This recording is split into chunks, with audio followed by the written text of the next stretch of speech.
Assalamualaikum warahmatullahi wabarakatuh. Hari ini kita akan lanjutkan perkuliahan kita tentang interaksi sosial.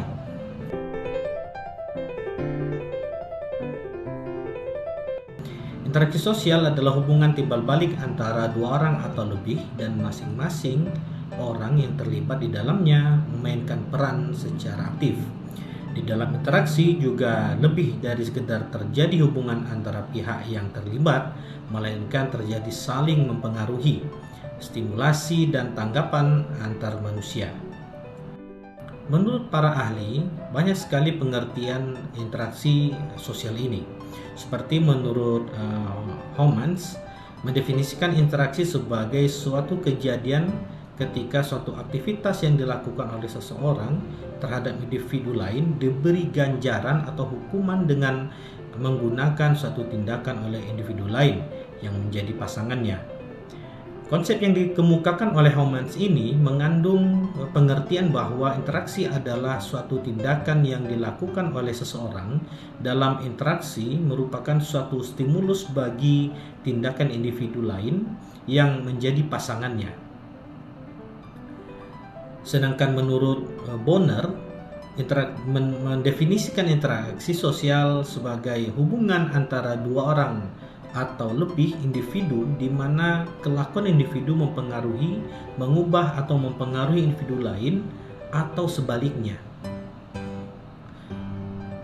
Begitu juga yang dikemukakan oleh John Lewis Gillin yang mengatakan bahwa hubungan-hubungan sosial dinamis yang menyangkut hubungan antar individu dan kelompok atau antar kelompok.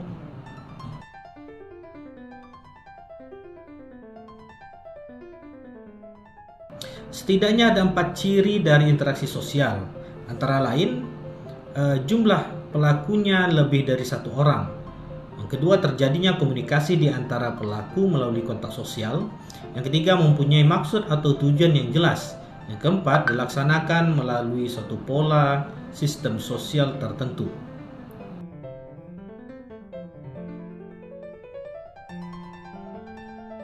Berlangsungnya suatu proses interaksi didasarkan pada beberapa faktor berikut, seperti yang pertama sugesti, yaitu pemberian pengaruh pandangan seseorang kepada orang lain dengan cara tertentu sehingga orang tersebut mengikuti pandangan atau pengaruh tersebut tanpa berpikir panjang. Sugesti biasanya dilakukan oleh orang yang berwibawa, mempunyai pengaruh besar, atau orang-orang yang terkenal dalam masyarakat. Contohnya sugesti, salah satu adalah obat yang harganya mahal yang merupakan produk impor dianggap pasti lebih manjur menyembuhkan penyakit daripada produk-produk lokal. Anggapan tersebut merupakan sugesti yang muncul akibat harga obat yang mahal dan embel-embel produk luar negeri. Yang kedua ada imitasi. Imitasi adalah tindakan atau usaha untuk meniru tindakan orang lain sebagai tokoh idealnya. Imitasi cenderung secara tidak disadari dilakukan oleh seseorang. Imitasi pertama kali akan terjadi dalam sosialisasi keluarga. Misalnya, seorang anak sering meniru kebiasaan-kebiasaan orang tuanya seperti cara berbicara dan cara berpakaian. Namun imitasi sangat dipengaruhi oleh lingkungannya, terutama di lingkungan sekolah, karena seseorang, terutama saat seseorang sudah menginjak usia remaja, cenderung lebih sering di sekolah dan bersosialisasi dengan teman-temannya dengan berbagai macam kebiasaan-kebiasaan. Selanjutnya, identifikasi adalah kecenderungan atau keinginan dari seseorang untuk menjadi sama dengan orang lain. Identifikasi mengakibatkan terjadinya pengaruh yang sangat lebih dalam dari sugesti dan imitasi, karena identifikasi dilakukan oleh seseorang secara sadar. Contohnya, identifikasi seseorang pengagum berat artis terkenal. Ia sering mengidentifikasi dirinya menjadi artis idolanya dengan meniru model rambut, model pakaian, atau gaya perilakunya dan menganggap dirinya sama dengan artis tersebut. Keempat, ada simpati. Simpati adalah suatu proses seseorang yang merasa tertarik pada orang lain. Perasaan simpati itu bisa juga disampaikan kepada seseorang atau kelompok orang atau suatu lembaga formal pada saat-saat khusus. Contohnya, pada peringatan ulang tahun, pada saat lulus ujian, atau pada saat mencapai suatu prestasi.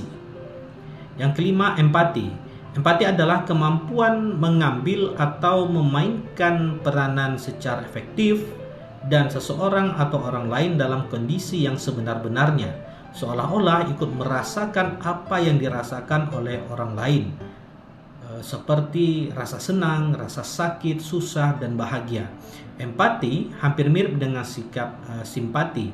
Perbedaannya, sikap empati lebih menjiwai atau lebih terlihat secara emosional. Contoh empati adalah saat kita turut merasakan empati terhadap masyarakat Jogja yang menjadi korban letusan Gunung Merapi.